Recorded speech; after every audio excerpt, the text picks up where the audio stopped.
Oh, Ben, lovely to speak to you. Really looking forward to the event next week. Obviously, we've got the Working Wellbeings podcast who are going live at the event. We're going to speak to some of your amazing speakers that you've lined up. But before we get into all of that, do you want to just introduce yourself for people who might not know who you are? I do, but first of all, I don't know how you've managed to get me to do this, Matt. So all credit to you here. But no, look, it's a pleasure to catch up with you. So I am Ben Globe. I am the conference manager for the Health and Wellbeing at Work event, which is part of MA Exhibitions, part of Mark Allen Group. And I've been doing the content over those 20 years, which involves sorting out the speakers, putting the sessions together, and generally doing all the liaison on that side over the event over the 2 days. Lovely. So is this the 20th year? It is, yeah. I Wow. believe we are on year 20, which is quite an achievement, really, when you look at how far the event's come over the years and how much health and well-being in the workplace has actually developed over those 20 years. Yeah, I feel like this is the OG event as well. Like I went to this probably 15 years ago. I reckon 15, 16 years ago was the first one that I went to. And That's it. Well, it was, look, we launched the event at the time that the original review into health and wellbeing in the workplace was put together and was launched. And then, of course, Dame Carol Black got appointed as National Director of Health and Wellbeing in the Workplace. And we approached the DWP at the time and we sort of said to them, look, we've got this idea for an event and this is what we're looking at doing.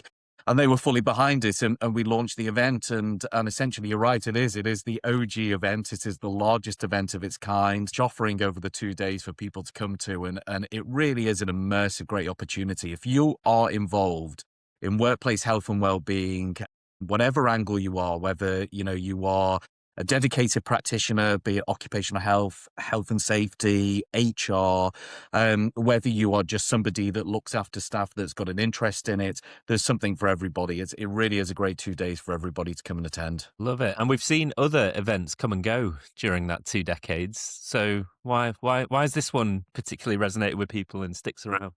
It's an interesting one. I mean, look, there's other great events out there and people are doing an amazing job within the industry, but we've really prided ourselves on a few things. One is making the event affordable for people to come to so that you really are getting good value for money over the 2 days. We're very aware of people's budgets, the constraints, organizations that people have. So we're very keen to support that side. The amount of content that we deliver over the 2 days, the fact that we make sure that all that content has a great evidence base to it, that there really are good, achievable, practical examples of best practice that people can take on board and take away with them, that they can bring into their own workplaces, into their own environments. We have a fantastic exhibition, which is there over the 2 days, which has got some great solutions, providers, opportunities for people to network and get involved in and see how that side can help their organize out. And generally, I just think, look, we offer a really credible, great event and immersive experience over the 2 days that I think people have bought into and really understand what we've done and what we've tried to do. And our reputation has just continued to grow and the event just keeps growing in itself. Yeah, I'll tell you what I really like. I really like the mix of people that you have, either speakers, exhibitors, participants, attendees who are coming along. So take the speakers as an example. It's really great to hear from practitioners, people doing this stuff within businesses, but then it's also good to hear from thought leaders. And I feel like you get the balance right there. That's my take on how I felt Yeah, the event was. look, there's a lot of elements that make health and well-being in the workplace come together. There's more than just sort of, somebody presents themselves as unwell or what prevention strategies do we have to put in place. There's so many different elements. There's policy, there's legislation, there's the general sort of thought that people just want to support their colleagues and look after each other. And then it's how you sort of bring all that together with then, of course, as you quite rightly say, with practitioners. And of course, by practitioners, there's so many different people that have a hand in that. The HR professionals, the occupational health professionals, you've got things like case management, vocational rehabilitation, coaching, occupational psychology. There's so many different elements.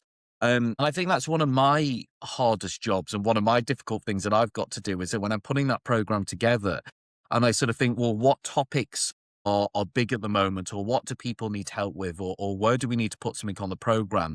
It's then finding that right person, that right practitioner, who is the best person to deliver that. and take things on board. I mean, look, I'll give you a good example. Look, it's people have big issues where it comes to things like burnout and workloads and things. It's such a big topic at the moment. And there's different elements, though, that you have to take on board of that because, you've got policy, you've got legislation around that people need to be aware of. You've got the potential legal side of that people need to be aware of. And then, of course, you've got that practitioner element. So you've got to put all those sort of jigsaw pieces together to deliver what is a really good evidence-based, practical, solution-focused session and get that right message across to people so that they come away and they know, right, this is how we need to help support colleagues better, or these are the mechanisms that we can put in place. Because if we don't do it right, or we don't put that right support in, then obviously there's potential knock-on effects. So kind of to some degree, you're also sort of, you're a bit of a doctor in some ways of trying to find sort of, what's the right prescription, what's the right solutions, what's the right medicine to obviously deliver the best content for people. That's a way of putting it. I like that. Yeah, you should change your title for the event. Yeah. So Doctor of conferences. yeah. So what have you seen change over the 20 years? Have there been any particular themes you've seen come and go? What about more recently? Are there particular themes that you find people are interested in? I think what's very interesting in that side is you're right that over the years that we've delivered the event, there's certain elements of health and wellbeing in the workplace which has become more prevalent than others, or that people talk about more than others.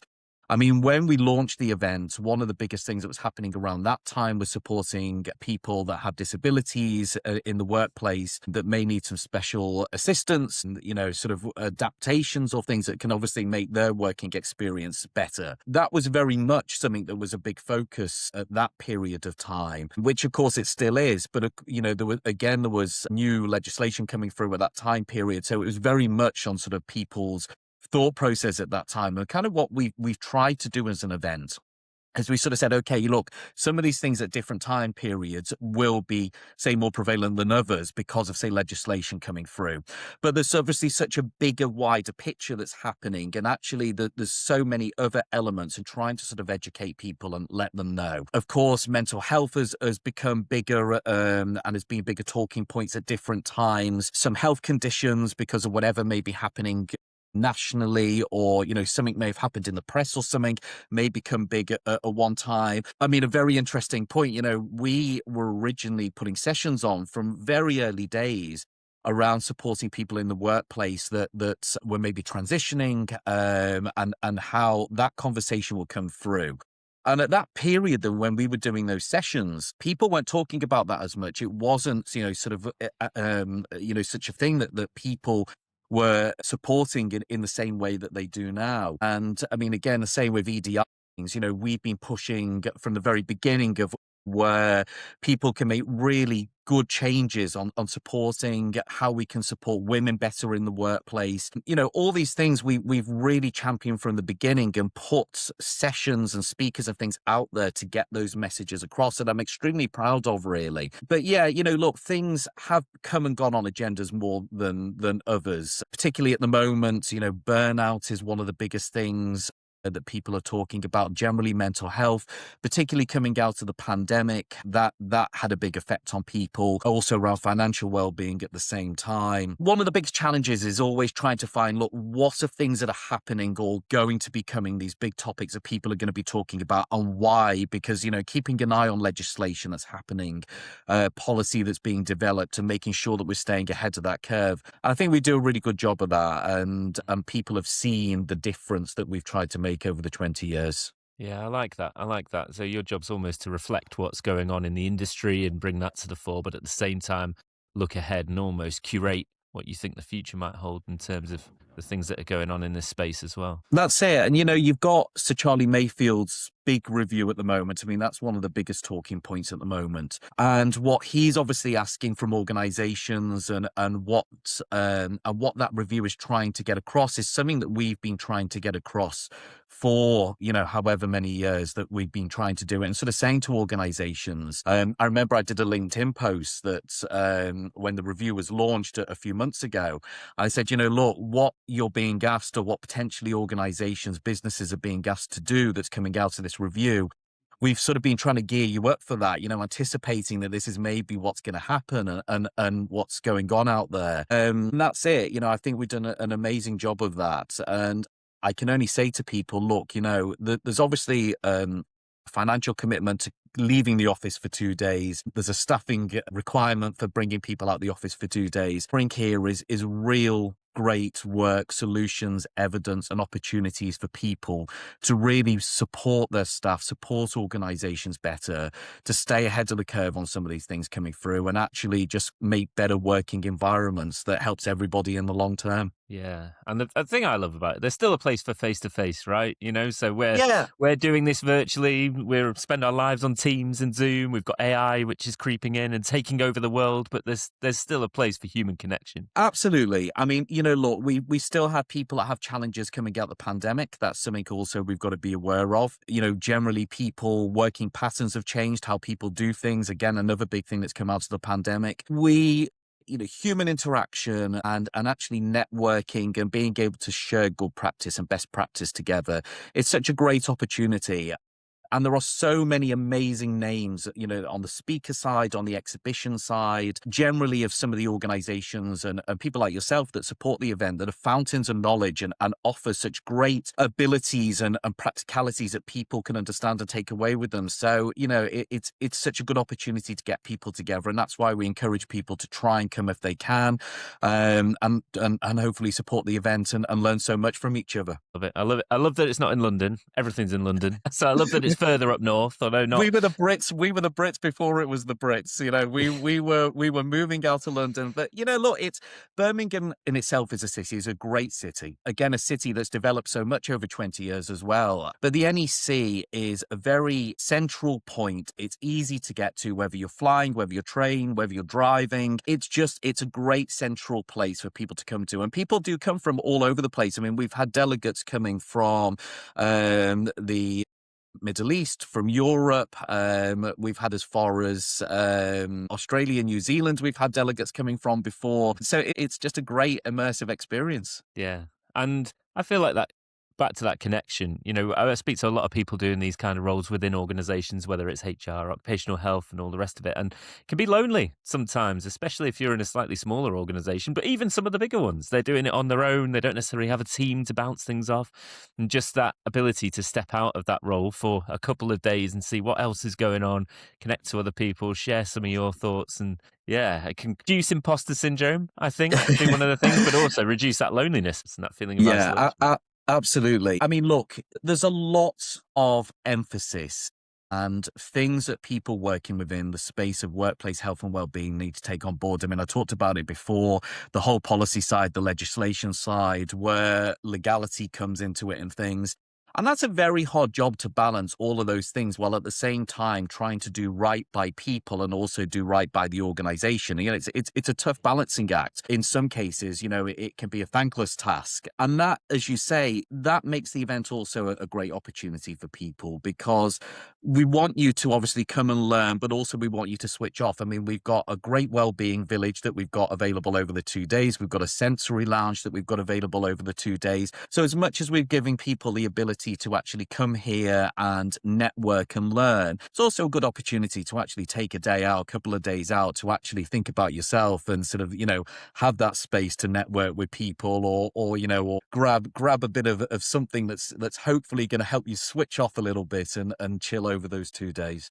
Oh, well, I'll take you up on that. We're planning to interview lots of people over the span of 2 days, so you might see me lying down in the sensory space at some point, Why not? recovering. Why not? So I'm going to ask you to play favourites. Who are you looking forward to speaking this year? Wow. Okay. I mean, crikey, what a question. I mean, of course, Matt, I'm looking forward to seeing you. I mean, Of course. look, it's impossible to say. I mean, we have developed relationships with some amazing professionals and people over the years. I mean, Dame Carol Black, for starters. I mean, just a fountain of everything, of knowledge, health and well-being wise, and has been one of our biggest champion supporters from day one. I have an amazing relationship with Dame Carol, and it's always a pleasure to have her involved and do something at the event. It would be wrong of me to sort of to pick people or highlight people over others because, as I say, I mean, for as much as we've got those amazing relationships and people that keep coming back and supporting the event, we constantly keep building new relationships with new speakers, new professionals, and people coming in. It is, we very rarely, if ever, have anybody come and say, that speaker didn't deliver or we didn't get something out of that session, because we have a big emphasis on a good vetting process behind the people that we use, what they're going to bring to the event, what they're going to deliver, and how we go through that process and making sure they deliver. One of the nicest things that we can do is, we get a lot of people recommending speakers, some great names, some great opportunities. And what I really like doing is being able to get some of those names on board, but also match them up with topics. So, for example, I'll throw out one name here. We've had a lot of people talking about having a session on the program of what is the emphasis to them on what actually are they responsible for legally wise, or what are they responsible for that's kind of, sort of they want to do something, but it's maybe more of a nice to have as opposed to it being a legality. And people wanted to know sort of what's the distinction there. So I was very keen to get that session on the program, and we also had some requests to get Heather Beach, which, if people know Heather is a great heavyweight name within workplace health and safety and well-being. And I was very keen to look at getting Heather on the program with the amount of requests that we'd had. And actually, we were able to marry those two topics up together. Heather loved it. She said, it's something a bit different to what I normally do. So it was great to get Heather and that topic on the program, marry them up together. So that's one of the nice challenges that I enjoy doing. Of course, this year, we've also got Dame Laura Kenny on the program. I did a briefing call with Dame Laura yesterday, and I've got to tell you, that session's going to be brilliant. And I think people really should make the effort to go and see Dame Laura. She highlighted the fact that I think some people look upon personalities and celebrities, with a bit of different admiration to how we maybe look at each other and our colleagues and things. But as she very nicely put it, she said, we're very normal people, and a workplace, okay, it may look a bit different to your workplace, but our workplace is the same as your workplace. And she's going to deliver along with Sadie, who in herself is another great name. I think the two of them together, having that conversation and what they're going to offer is great. But yeah, I think it will be difficult to name specific people. And I really would just say to everybody, look, have a look at that program over the 2 days. If you're coming with colleagues, tag team it a little bit, one go to one program, one go to another program. But all of our speakers offer great sessions and great opportunities to learn from. Yeah, I'll take that. You can tell me your favourites off air. No, I'm sure there are none. No, the thing I like about it is it doesn't feel too overwhelming to me. So it feels like there's a lot on and there's a lot to pick from. But at the same time, you've not got kind of 6 sessions running concurrently and you just have to choose, and then you lose 5 that you would really like to see. So it feels like a good balance in that sense. And the other thing is, you've just mentioned, you've got some of the stalwarts of well-being who you would expect to see there and who you'd love to hear from. But I also see a real diverse set of new voices and new faces in this space as well, which I think we need to continue championing as part of this work, right? Yeah, absolutely. I mean, there's some amazing names that are coming through in HR and occupational health in that well-being space. I mean, a great name to that people should follow and look out for, Geffen Nadin, for example, and his policy group that he's involved in. He's a big shining light name at the moment. CD is another one. But I mean, above that, I mean, some of the occupational health professionals, I mean, I can't name any names at the moment, because I've just had an email this morning where we're going to be doing an award for one of our big occupational health names, because they've been supporting some other names through what appears to be, sort of a championing program, a coaching type program. And they want to give an award to that person because of the amazing work they've been doing and giving back to some of the, sort of new names that are coming through within occupational health. And that's it. We're always on the lookout for those recommendations as well. If people know some great names that are coming through, reach out, drop us an email, drop me an email, put something on LinkedIn, tag me in, because we're always looking for these names and always keen to get them involved and do something with. Of course, again, the same, particularly we've got a great relationship with HR Magazine. They've got a couple of different awards that they do. Sadie's Workplace Wellbeing Awards. They've got some fantastic people coming through and being recognised. And again, some of those award winners will appear on the programme and will appear on the programme in future years as well. Sounds great. So, last couple of questions from me, I guess. What about you? What's it like to run? Easy, right? 2 days? Absolutely, it's a breeze. Do you know what? It's absolutely, it's a pleasure. I mean, this space has some just really great people involved because we're all trying to achieve the same thing. We're all looking after colleagues. So actually, if we're not looking after our colleagues and we're not, how can we deliver good services? Everybody in this space is a pleasure to work with. It's an amazing event to do. I mean, it genuinely is. And the difference that all of the people make, that my own colleagues, the partner organizations we work with, the speakers we work with, the exhibitors we work with, people like yourself that we partner with to do our podcast side and some of our social media side that we do, and that makes it stress free. I mean, obviously you have a bit of day-to-day stress where you've got to get things together and you're getting the program together and getting everything on board.